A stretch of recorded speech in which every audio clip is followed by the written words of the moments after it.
Film ini adalah yang pertama dari 8 uraian tentang hak asasi manusia dalam hal kebebasan berpikir, menyuarakan hati nurani, beragama atau berkepercayaan, dan pembatasannya. Dalam pengantar singkat ini, kita akan mulai berpikir mengenai siapa atau apa yang dilindungi dan hak-hak apa yang tercakup dalam kebebasan beragama atau berkeyakinan. Saya ingin mulai dengan satu pertanyaan. Agama apa saja yang dilindungi oleh kebebasan beragama atau berkeyakinan? Apakah hanya agama-agama besar dunia atau juga agama-agama kecil? Apakah semua agama dan segala macam kepercayaan? Pertanyaan itu sebenarnya adalah jebakan. Saya bertanya mengenai agama apa yang dilindungi. Orang sering berasumsi bahwa kebebasan beragama atau berkeyakinan melindungi agama dan kepercayaan. Tidak. Seperti halnya semua hak asasi manusia lainnya, yang dilindungi adalah manusianya, bukan agama atau kepercayaan itu sendiri. Kebebasan beragama atau berkeyakinan melindungi orang-orang yang memeluk suatu agama, meyakini atau mempraktikkan agama-agama lama, baru, agama-agama yang dalam sejarahnya telah lama dipeluk banyak orang di suatu negara, maupun agama-agama lainnya. Kebebasan beragama atau berkeyakinan juga melindungi orang-orang dengan kepercayaan non-agama, seperti ateis, humanis, dan pasifis dimanapun mereka berada, bahkan juga melindungi orang-orang yang tidak peduli dengan agama atau kepercayaan sama sekali. Dengan kata lain, melindungi semua orang. Nah, hak apa saja yang kita miliki? Untuk mengetahuinya, kita perlu melihat deklarasi dan konvensi internasional tentang hak asasi manusia. Dua yang paling penting adalah Pasal 18 Deklarasi Universal Hak Asasi Manusia dan Pasal 18 Kovenan Internasional tentang Hak-Hak Sipil dan Politik.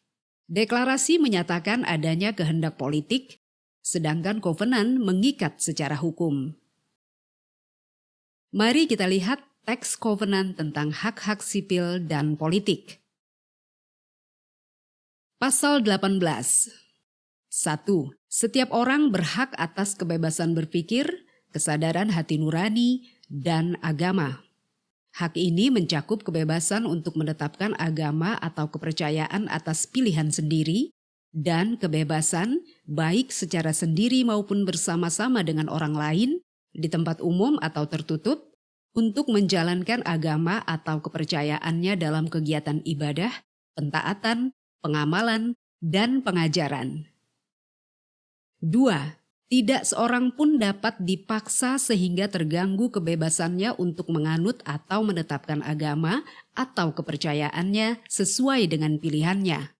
3. Kebebasan menjalankan dan menentukan agama atau kepercayaan seseorang hanya dapat dibatasi oleh ketentuan berdasarkan hukum dan yang diperlukan untuk melindungi keselamatan, ketertiban, kesehatan, atau moral masyarakat, atau hak-hak dan kebebasan mendasar orang lain. 4.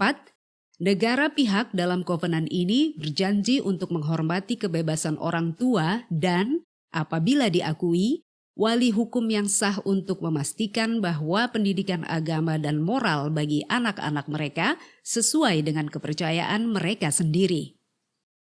Jadi, apa arti kebebasan ini? Bagi orang-orang yang dilindungi, hak-hak apa saja yang mereka miliki? Saya ingin memperkenalkan 7 topik yang menyoroti hak-hak yang diberikan oleh hukum internasional sehubungan dengan agama dan kepercayaan. 2 yang pertama adalah jantung kebebasan beragama atau berkeyakinan.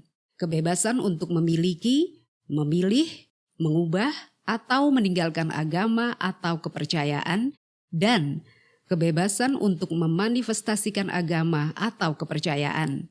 Di atas semua itu, ada hak untuk mendapat perlindungan dari paksaan dan perlindungan dari diskriminasi atas dasar agama atau kepercayaan. Hak bagi orang tua dan anak-anak menyangkut agama atau kepercayaan, dan hak atas keberatan berdasarkan kesadaran hati nurani. Unsur kunci lainnya adalah dalam situasi apa hak-hak itu boleh dibatasi. Di situs web, Anda akan menemukan film yang membahas masing-masing topik ini dengan tinjauan mendalam tentang apa makna hak-hak itu dalam praktiknya.